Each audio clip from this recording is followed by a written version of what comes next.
Hi, welcome back to Mountain Gym Card Collectibles. Probably one of the most overlooked channels on YouTube. Why is it overlooked? Well, YouTube made it that way. And you know what I noticed about YouTube is you can go on other people's phones and check out their YouTube feeds, and YouTube will feed the same influencers, gurus, whatever, to everybody. And that's kind of eye-opening to me, It's just like, oh, so really what's going on is YouTube is picking the favorites. It's not really the viewers. It's more or less YouTube putting their thumb down on the scale. So when you think of all these big sports card channels, especially these big breaking channels, that everyone's so hyped about, I really feel like that's where sports cards are going. And you might go, well, what do I mean? Well, I feel like sports cards are dying to an extent. And I'm not sure how long the death is going to continue, but there's a reason why sports cards are dying. And it's really been the nail in the coffin for a lot of other hobbies, sports, whatever. And that has to do with a term called elite hobbies, okay? And elite hobbies are something, that I grew up with in the 80s, stuff you just kind of watch on TV. You will never take part in these hobbies. Let's be honest here. You have people like Michael Rubin, you have these breaking companies that he just loves to know in. I mean, they're like practically, just making out with each other, You look at these other hobbies that are elite hobbies and you go, well, I guess there's just other things to do.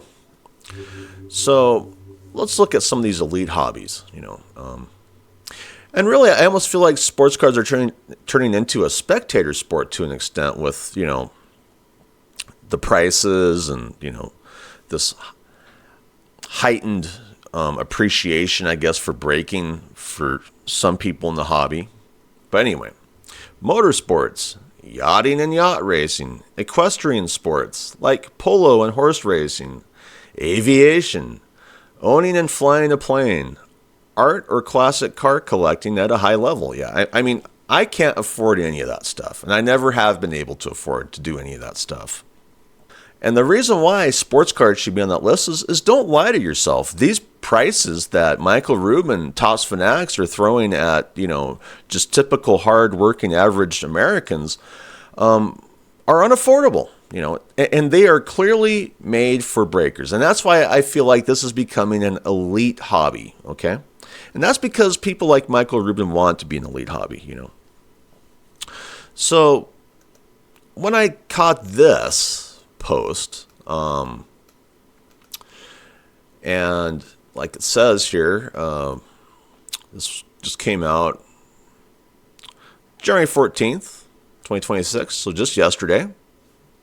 And guess what? Filthbomb Breaks struck gold again, like they always do. I mean, all these rarity cards, all these rare one-of-ones, always being pulled by Filthbomb Breaks, a breaker tied in with Topps Fanatics, which I believe there needs to be laws made that you can't do this anymore. Now, I doubt anyone cares enough about that, but it just goes along to where this is just an elite hobby that's favored by the manufacturer out the gate, And anyone else, who's lying to themselves, believing that you have an opportunity to get anything that's, valued or really awesome, I think you're just gaslighting yourself. Because let's face it, this is an elite hobby now. It's not meant for you. It's only meant for a small population of people. So like it says here, I think everyone is rolling their eyes and everyone is sick of this. Unreal. Opening day pull of the best card in Bowman Draft by none other than Fanatics' most beloved Filthbomb. What's the point of even opening wax when all the best cards go to them? Yep, great question. Well, that's the nature of an elite hobby. A lot of people want to pretend, that they have an opportunity to get, these big name players, but let's face it, it's all meant for breakers and breakers only. Breakers come first in this hobby. So here we see this big card he hit, this big 1 of 1 for Eli Willits. I mean, he's kind of the talk of the town. Hopefully things will pan out for him. But we know how a lot of these prospects sometimes they don't work. So let's see what the guy who posted this says. I'm not here to be an influencer or get likes. I don't care about that. I'm a hobby member who is fed up with this crap, and if you are too, share the shit out of this so Topps sees it. Well, Topps doesn't care. I mean, Michael Rubin and his white parties, this billionaire lifestyle, he doesn't give a damn about people like us.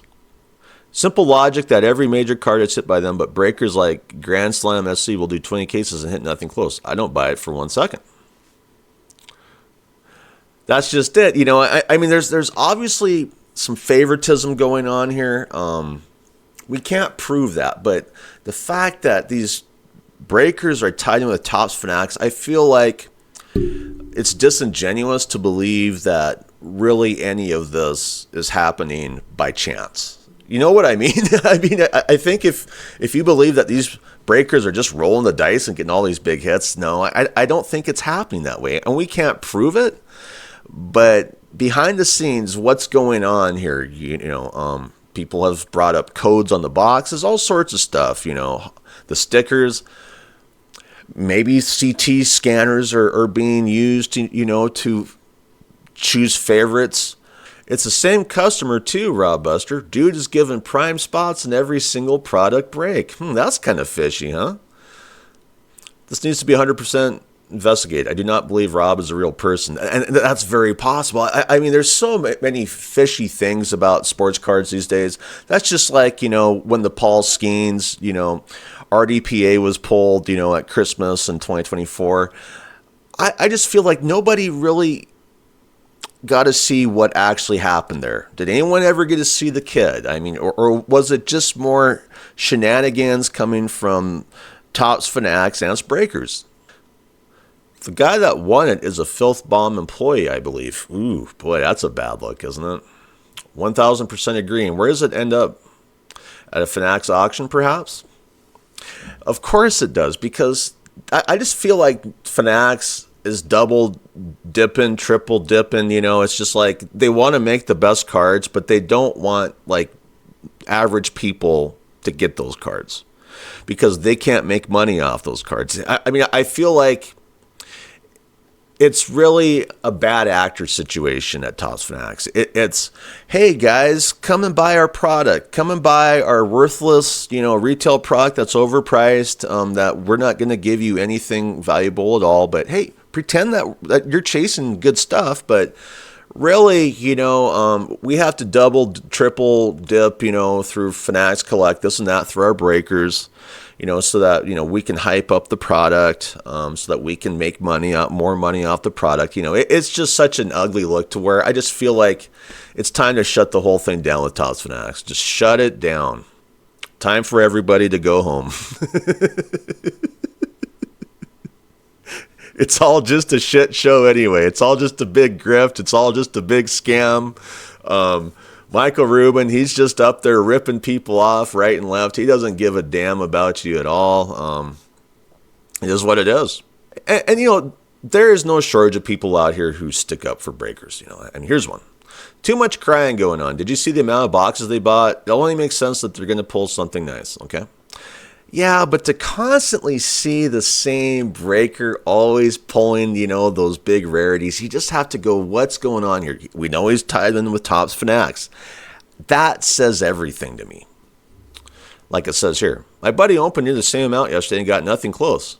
We were talking about Filthbomb pulling the best cards of every product, and miraculously those cards ended up at a Fanatics auction.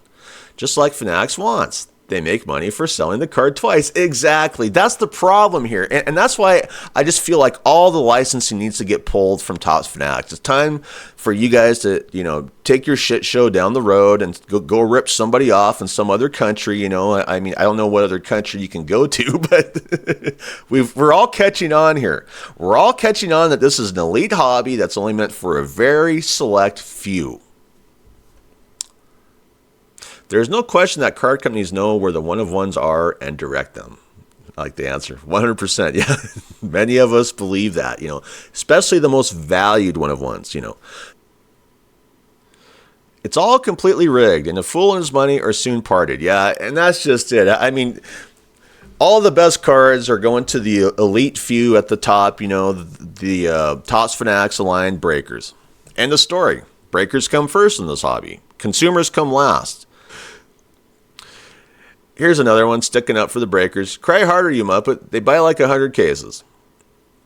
There's no shortage of corporate shills in this hobby. I get so many pro-corporate trolls on my channel, always sticking up for the billionaire, always sticking up for big corporate.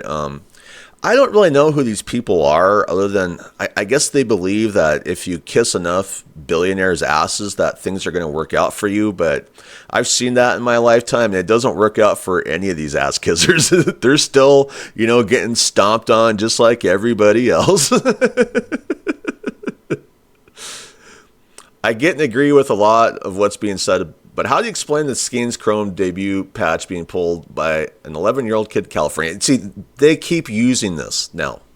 They keep using this as you have a chance to get good cards if you are in the general public, No, you don't.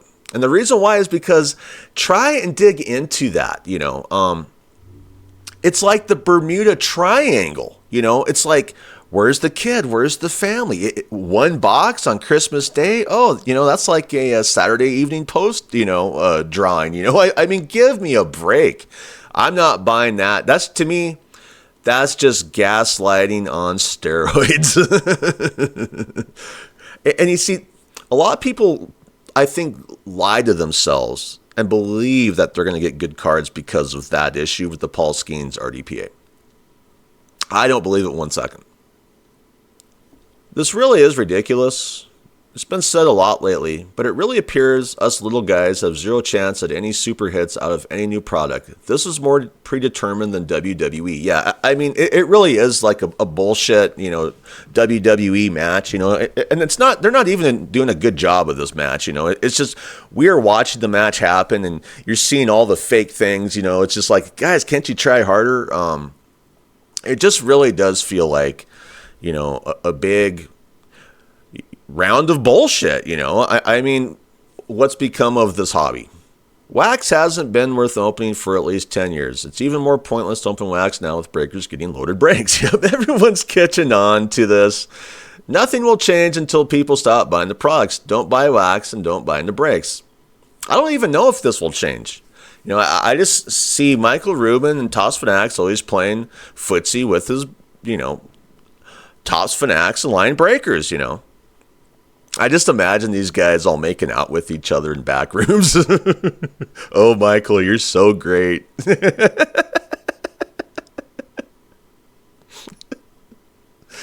Why don't we start a class action? Discovery process will be insanely telling. I feel like we do need a class action lawsuit in this hobby.